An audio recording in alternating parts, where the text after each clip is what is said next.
Donc, vous avez la cornemuse, vous la tenez main droite ici sur la souche du bourdon basse. Hop, vous la maintenez donc comme ça, hop, ici. Cette partie-là, la base du bourdon de basse, va venir sur votre épaule gauche. Ensuite, n'oubliez jamais de bien tenir ces deux éléments, le chanter et le sutel. Surtout le chanter parce qu'il est soumis à la gravité en fait. Donc il risque, si ici il n'y a pas assez de fil, il risque de tomber. Donc toujours bien maintenir ces deux choses. Donc vous tenez ça en face de vous, vous passez votre main gauche dessous, vous attrapez le chanter et le sutel, hop, ici. Vous mettez la base du bourdon de basse sur votre épaule gauche, le sutel en bouche, vous tenez le chanter, et là, si on lâche la cornemuse, elle va glisser, elle va tomber parce qu'elle n'est pas en équilibre. Pour une simple et bonne raison, c'est qu'il faut ici lever le chanter pour avoir un équilibre. Donc, on pose la base du bourdon de basse sur l'épaule, on lève le chanter, et là, on peut lâcher. Là, on peut lâcher, on est vraiment en équilibre. Il n'y a aucun souci, la cornemuse ne bouge pas. L'équilibre est tenu parce que justement je lève mon bras gauche où il y a le chanter, ce qui fait qu'ici ça va bien être maintenu. Donc on va avoir les 7 phases. La poche ici bien pendante pour pouvoir la gonfler. Quand on va arriver en surpression, on va entendre un petit bruit. Là on s'arrête, on reprend bien son souffle. On démarre la cornemuse uniquement avec le souffle. On entend 2 tons.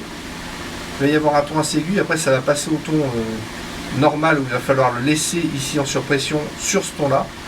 Ensuite on va mettre la poche en place grâce à la main droite, on va la caler le plus haut possible pour arriver sous l'aisselle. On va prendre le relais de la pression avec le bras et lâcher avec le souffle, tout en maintenant le sutel dans la bouche, en mordant dans le sutel. Et on va reprendre sa respiration. On va vraiment se forcer à reprendre bien sa respiration pour ne pas être essoufflé. Parce que le démarrage, c'est quelque chose qui demande du souffle, surtout quand on est débutant. Et a fortiori, si on n'a pas vraiment des hanches de très bonne qualité, ça va être encore plus pénible. Donc on va vraiment prendre le temps de reprendre son souffle et de laisser le bras gérer la pression pour les bourdons. Ensuite, on va alterner entre le souffle et le bras.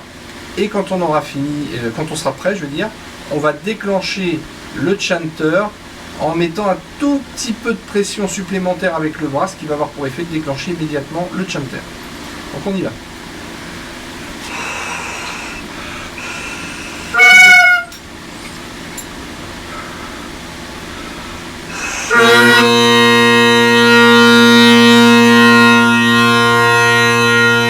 Reprise du souffle.